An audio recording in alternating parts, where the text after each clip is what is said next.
T. Putri dengan NIM P01720123004, Prodi D3 Keperawatan tingkat 2 dengan mata kuliah Keperawatan Jiwa. Di sini saya akan menjelaskan mengenai teori Sigmund Freud. Teori Sigmund Freud berpusat pada konsep alam sadar dan alam bawah sadar yang diyakininya mempengaruhi pikiran, perasaan, dan perilaku.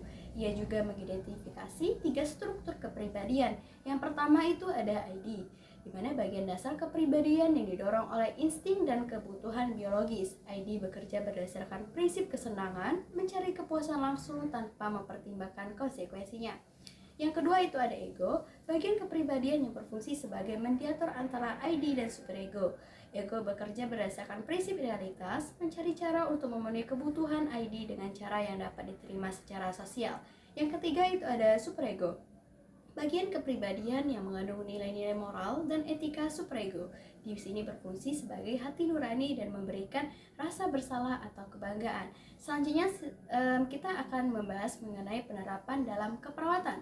Model keperawatan psikoanalitik membantu perawat memahami perilaku pasien dengan melihat pengalaman masa lalu, konflik batin, dan mekanisme pertahanan yang digunakan.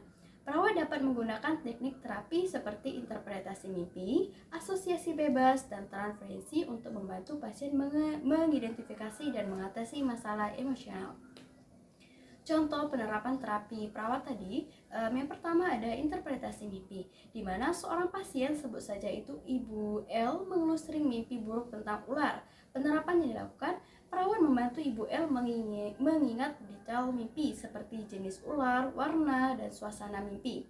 Perawat menanyakan perasaan Ibu L saat bermimpi dan bagaimana perasaan Ibu L setelah bangun.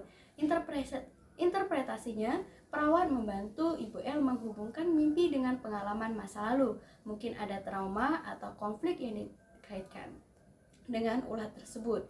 Misalnya Ibu L mungkin pernah melihat ular saat kecil dan merasa takut.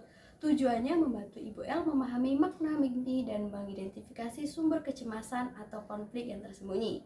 Selanjutnya itu asosiasi bebas, di mana seorang pasien, sebut saja itu Bapak K, merasa cemas dan sulit berkonsentrasi. Penerapan dilakukan, perawat meminta Bapak A untuk mengatakan apa saja yang terlihat di pikirannya tanpa sensor, tanpa perlu kekhawatiran tentang logika atau koherensi. Tujuannya membantu Bapak A mengungkapkan pikiran dan perasaan yang terpendam yang mungkin terkait dengan kecemasan atau kesulitan dalam berkonsentrasi. Perawat dapat memperhatikan pola atau tema yang muncul dalam asosiasi bebas Bapak A. Transferensi di sini contohnya seperti, sebut saja ini Ibu K, merasa sangat dekat dengan bergantung pada perawatnya. Ibu K mungkin merasa terbantu dan nyaman dengan perawat, bahkan mungkin merasakan perasaan romantis. Penerapan dilakukan, perawat menyadari bahwa perasaan Ibu K mungkin merupakan transferensi, yaitu pemindahan perasaan figur penting di masa lalu kepada perawat.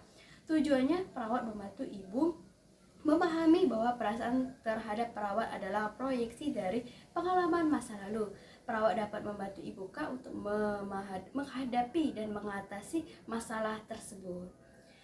Baik, sekian dari video saya akhiri. Wassalamualaikum warahmatullahi wabarakatuh.